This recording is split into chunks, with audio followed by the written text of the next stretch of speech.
Samantala, handa na ang East Avenue Medical Center para sa posibleng pagdagsa ng mga masusugatan sa gitna ng pagsalubong sa bagong taon. Kaugnay po niyan, makakausap natin sa telepono si Dr. John Paul Nair, tagapagsalita ng Pagamutan. Doc, magandang gabi po sa inyo. Magandang gabi po sa inyo. Yes, Doc, kamusta po yung paghahanda ng inyong pasilidad para sa pagsalubong ng bagong taon? So since nung December 21 na nag-start tayo ng Ligtas Christmas campaign, no, nakapaghanda na ang East Avenue Medical Center in terms of manpower, yung mga kagamitan, mga gamot, mga vaccines para po sa ina-anticipate natin ng mga pasyente ngayong celebration ng New Year. Okay, Doc, tagasan po ba? Sino-sino po ba yung mga dinadala dyan sa East Avenue? Mga galing lang ba dito sa Quezon City o kasama yung mga galing sa iba pang lugar? Historically, no, hindi lang Quezon City ang kinikater namin. So kahit po sa mga karatig probinsya, even as far as Quezon, nadadala po dito sa amin, sa East Avenue Medical Center. Well, Doc, kung ikukumpara ninyo yung mga datos nitong mga nakalipas na taon, dumarami po ba o mas kumukonte yung mga dinadala dyan na nasusugatan? Kung ikukumpara po sa datos ng last year, ng 2024, mas mababa po yung nakita namin ngayong taon na to, ngayong 2025. Pero kung ikukumpara mo siya nung mga nakaraang taon pa, 2022, 2023, halos parehas po. So, nagkaiba lang po nung last year na medyo mataas po yung number of cases na nakita namin the same time. Okay, Doc, paano po hinahati ng hospital yung manpower at resources para sa mga trauma cases, lalo na kung sabay-sabay po yung dumadating sa emergency room? We ensure na enough po yung manpower na sa loob ng emergency room to cater multiple patients. So right now, for December 31 to January 1, for the whole hospital, meron po kaming mga around 800 personnel naka-on duty. So kasama po dito ang mga more than 160 na doctors, 200 nurses, at yung mga 400 na mga allied healthcare professionals at saka mga admin staff. Well, mostly po ba sa mga cases sa inyo pong experience, ano po ba yung talagang sanhi ng mga injuries? Yung illegal firecrackers po ba o yung maling paggamit po nito? Parehas, no? So, yung gumagamit sila ng illegal na mga firecrackers plus mali din yung paggamit nila.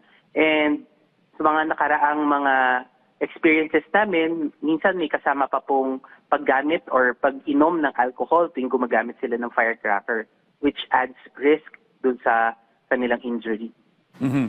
Napakahalaga po ng oras kapag may nangyaring aksidente na naputukan dahil minsan hindi alam ng mga kaanak yung gagawin na first aid. Ano po ba yung inyong paalala sa publiko na dapat gawin o first aid na safe habang dinadala po sa ospital yung naputukan? Pwede pong linisin nila yung sugat gamit ang malinis na tubig at saka sabon. Tapos babalutin po nila ng malinis na tela and dalhin na po nila sa pinakamalapit na pagamutan. Well, ito, Doc, common to sa mga bata, yung nakakalunok ng watusi at minsan nagsasanhi pa ito ng pagkamatay. Ano po yung first aid para po doon? Sa mga nakalunok ng mga pulbura or watusi, hindi naman na ganun ka-common ngayon, no? Pero dati, marami yan. Pinaka-first aid po is wag pong papainumin or papakainin yung pasyente, wag pong papasukahin. So basically, ang pinaka-maganda po or pinaka-mainam na gawin po nila is dalhin po nila agad yung biktima sa pinakamalapit ng hospital para ma-assess po. Ito, Doc, usually nangyayari po ito kapag New Year, kapag nakainom, tapos nagmotor, nadisgrasya. Minsan kasi dahil sa pag-aalala, binubuhat na lang bigla yung biktima. Ano po ba yung tamang gawin kapag mayroong vehicular accident at injured yung isang tao? Opo, pag ganyan, tumawag po tayo ng professional na rescuers kasi delikado po, nagagalawin natin yung mga biktima ng road crash injury. Hindi natin masasabi kasi kung meron po ba silang naging cervical spine injury na pwedeng makakos ng pagkaparalisa kung ito'y natuluyan, no? So, pinaka-best na siguro kung may na-witness sila na road crash injuries, tumawag sila ng rescue at hayaan yung mga professionals ang gumawa ng tinatawag na extrication or pagkuha ng mga pasyente. Okay, Doc, ilang oras na lamang po at magpapalit na tayo ng taon, ano? So, ang inyo pong paalala sa publiko? Paalala natin, no, sana po iwasan po nila gamit ng paputok itong pagsalubong ng bagong taon. At kung sakaling hindi maiiwasan ang pag-inom nila ng alak, no, wag na po sila sanang mag-drive ng motor o kaya ng kotse, and yung mga kinakain natin dapat bantayan natin. So let's eat at saka drink in moderation. Well, Happy New Year at maraming salamat po, Dr. John Paul Nair ng East Avenue Medical Center.